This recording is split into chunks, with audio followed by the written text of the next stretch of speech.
అత్యాధునిక టెక్నాలజీతో నడుము మరియు వెన్నునొప్పికి treatment Tejas spine care Somajiguda Sainikpuri Gachibowli. భారతదేశానికి నిజమైన మిత్రుడు ఎవరు, మిత్ర దేశం ఏది అనేటువంటి ప్రశ్న వచ్చిన ప్రతిసారి మొదటి వెన్నుపోటుదారుడు అమెరికానే అవుతాడు అనేటువంటి సంకేతాలు స్పష్టంగా కనిపించాయి. ఇప్పుడు మళ్ళీ అది కూడా ప్రూవ్ అయింది. ఎందుకంటే డొనాల్డ్ ట్రంప్ అమెరికా ప్రెసిడెంట్ అయిన తర్వాత చాలాసార్లు నిజమైన మిత్రుడిగా అమెరికా మారుతుంది, పాలసీలో కూడా చేంజెస్ వచ్చినాయి, అమెరికా అనుకూల విధానాన్ని కేంద్ర ప్రభుత్వం అనుసరించాల్సిన ఆవశ్యకత వచ్చింది అనేటువంటి సంకేతాలు కనిపించినాయి. కానీ అసలైనటువంటి యుద్ధ సమయంలో కదా అసలు రంగు బయటపడేది. ఇప్పుడు అమెరికా రంగు బయటపడింది.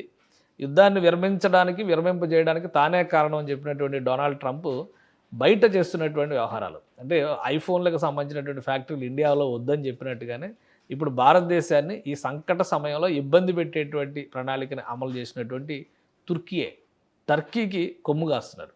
ఎలా అంటే ఒక అతిపెద్ద డీల్ని రెడీ చేసి పెట్టుకున్నారు.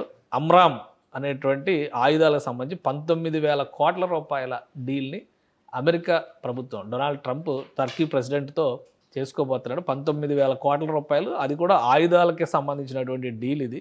సో ఇందులో ఏంటంటే అమ్రామ్ క్షిపణులు, అమ్రామ్ అంటే అడ్వాన్స్డ్ మిసైల్ సిస్టమ్ అనమాట ఇది.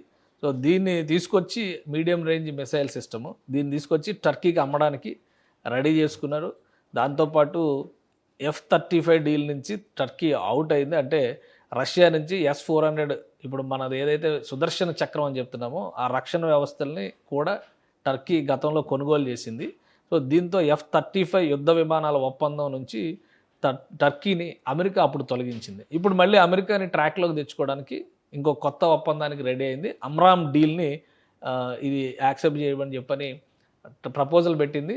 డొనాల్డ్ ట్రంప్ దానికి సుముఖంగా ఉన్నాడు. అంటే యుద్ధం జరుగుతున్నప్పుడు మంచితనంతో లేదా రెండు దేశాల మధ్య ఒక బంధాన్ని కాల్పుల విరమణ ద్వారా తీసుకొచ్చింది నేనే అని చెప్పినటువంటి డొనాల్డ్ ట్రంప్ ఆయన తీసుకున్నటువంటి నిర్ణయాలు భారతదేశాన్ని భవిష్యత్తులో ఖచ్చితంగా ఇబ్బంది పెట్టేటువంటి అంశాలలా కనిపిస్తున్నాయి. కాబట్టి నిజమైన మిత్రుడు ఎవరు, నిజమైన శత్రువు ఎవరు తెలుసుకునేటువంటి సందర్భం మళ్ళీ వచ్చింది.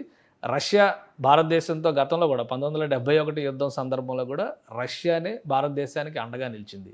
మళ్ళీ ఇప్పుడు కూడా రష్యా తప్పితే నిజమైన మిత్రుడు అగ్రరాజ్యాల్లో ప్రధానంగా అమెరికా, చైనా, రష్యా ఈ ఈక్వేషన్ చూసినప్పుడు రష్యానే భారత్కి అండగా నిలిచేటువంటి దేశం అనేటువంటి సంకేతాలు మరోసారి పంపినట్టు అవుతుంది.